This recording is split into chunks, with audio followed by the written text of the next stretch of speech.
Hey guys, welcome back to the channel. If you like the content, hit that subscribe button and leave a like down below.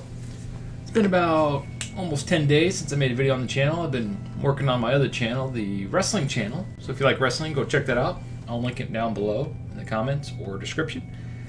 With that out of the way, I've been posting all these polls over the last couple of months, and I want to go through them and just go over the results because I never really do anything with these, and I want to start doing stuff with these because they're really fun. They're a really cool way to interact with you guys and see what you guys think.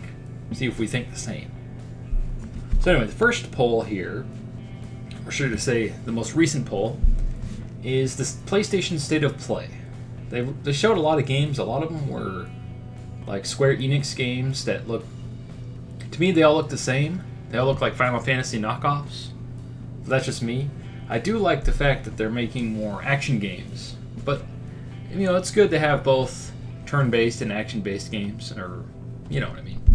But out of the three that stood out to me the most, which was Exoprimal, kind of looked like Anthem and Left 4 Dead a little bit mixed together.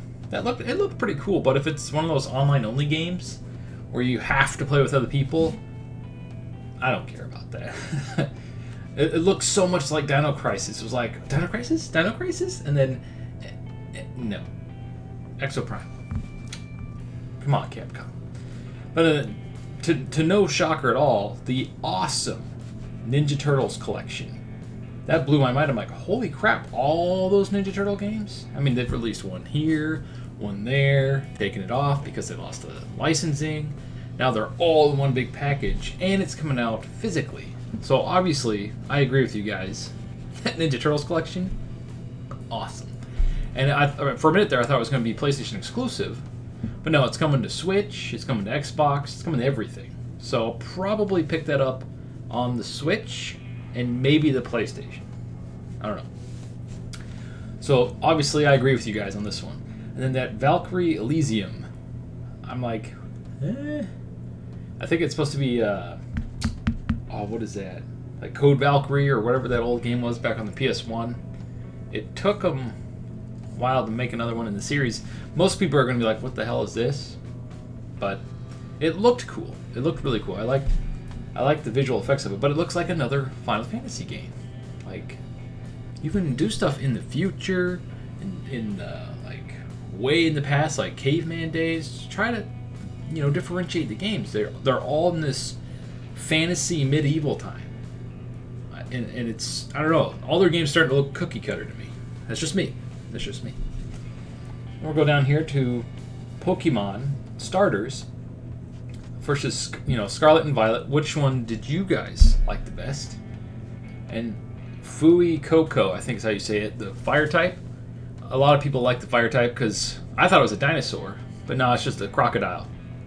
And for me, personally, I always pick the water type, except for, except for Sun and Moon, because it was a clown seal. You know, I'm a dude, right? And it was overly girly, I get it, you know, whatever. But they had a fire wrestling cat. A wrestling cat! I had to pick the wrestler. So anyway. But for this one, based off the first forms alone, I'm going with Quaxley, Donald Duck. He looks awesome, and I hope he turns into a pirate guy, not like a Spanish pirate or something. I think that'd be sweet. And then, of course, the grass kitty is adorable, and they all look good this time. They all looked good last time too, the first forms, but the water type in Sword and Shield, it went with like an old, what is that called? Like an old spy show, like I'm too cool for school type thing for the water type. And then Grookey turns into basically a Dragon Ball Z character. So obviously Grookey was the coolest one to me in Sword and Shield. So I was like, man, should have picked Grookey. But you know, eventually you get all three and it's fine. So yeah, I don't agree with you on that.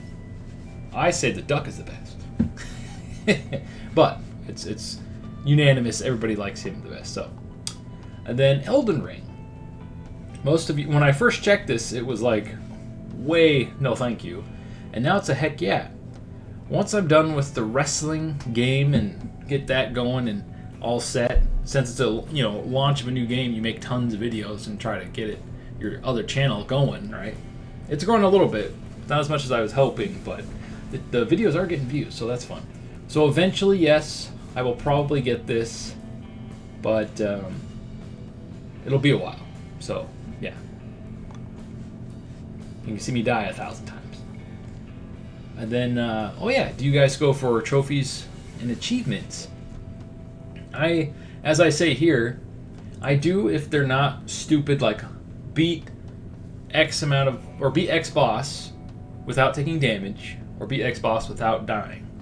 Or in a fighting game, this is why one of the reasons why I don't play fighting games anymore, win online ranked like 30 times in a row. Unless you're like one of the best players in the world, that ain't gonna happen. So 2 in a row, maybe. But just don't even bother with online achievements. Like stuff like that. It's like if people want to play online, they're going to play online. For the casuals like me, when it comes to fighting games, because I don't have the reaction time anymore. No. Anyway, that's just me.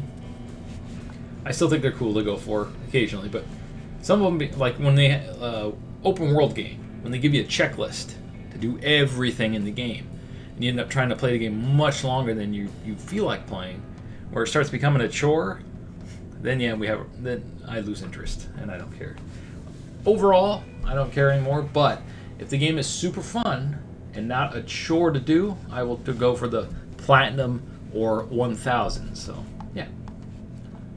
And the next one down here, oh yeah, playthroughs. Now, every time I do a playthrough or try to show off a game, it gets very little views.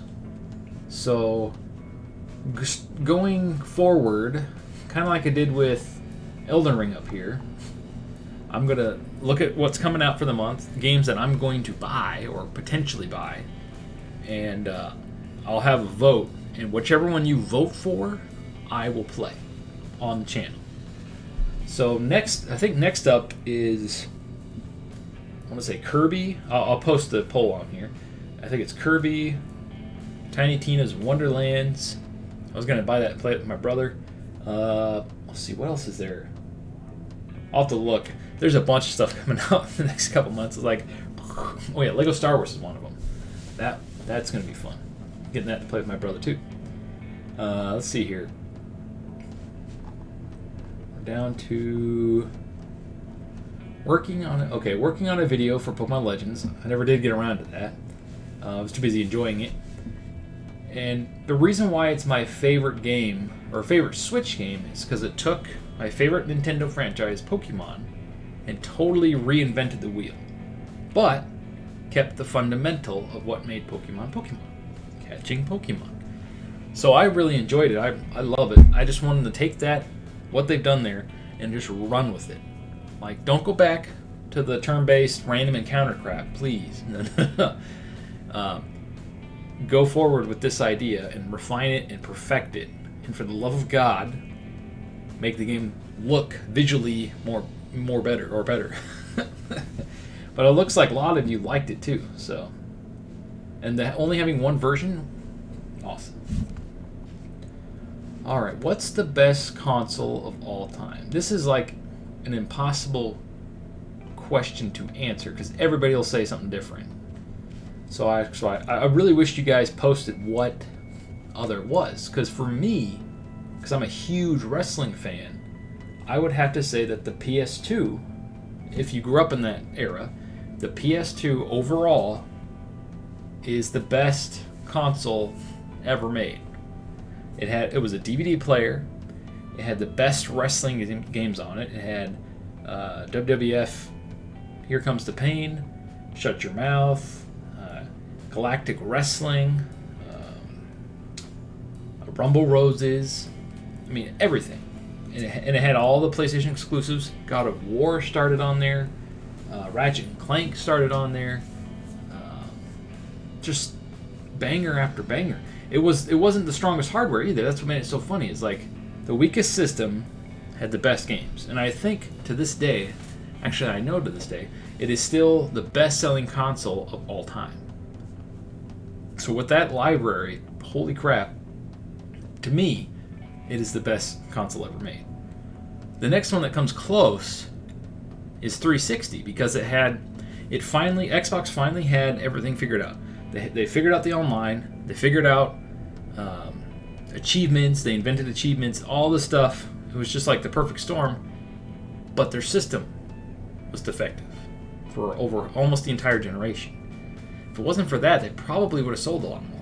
So, but they had a lot of games there, and then I don't know what happened with the Xbox One. They totally crapped the bed and just ruined everything. They let BioWare go, they let Bungie go, I'm pretty sure they let Epic go, they let everybody go. And like they had no exclusives. It's like I don't know how they survived the Xbox One generation other than the fact that they have the deepest pockets of the three major, gaming companies. Bump the mic here. But yeah, and then of course the Super Nintendo is amazing. So I'm curious, if you watch this video this far, what actual system was your favorite? Post in the comments below. And then we'll go through one more here and end the video because I don't want this to be too long for you guys. If Sony could buy any IP and have full control over it, what should it be? Of the ones I listed here, obviously Grand Theft Auto, probably the biggest franchise there is in gaming. They're about to re-release the game on PS5 and Xbox One, or Series, I'm still doing it, Series X, S, whatever the heck. And they're going to charge $10, I think, at least on PlayStation 5, $10 for the whole PS5 version for like a limited time. And then for the online portion on Xbox, it's $10. I don't know, like the pricing structure is weird. And people are going to buy it. They're going to make a ton of money off of it once again, and that's going to push 6 out way out.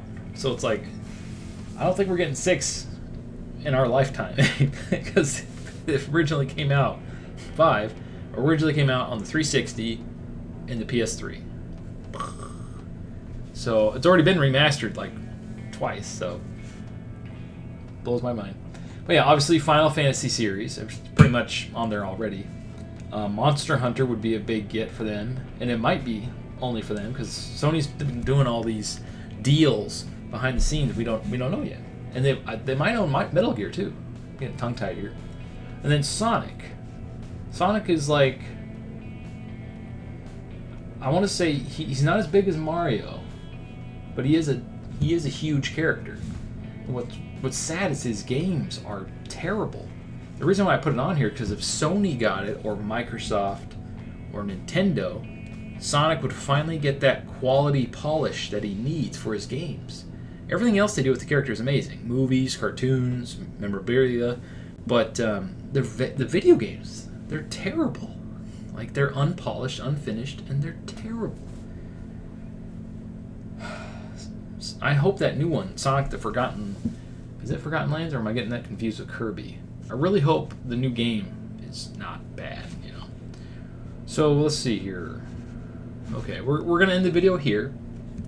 And once, if I post a bunch of them, once a week or once a month, depending on how many of these things I do, I'm going to make a video like this and respond. So if you watched this far, thanks for watching, and stay frosty.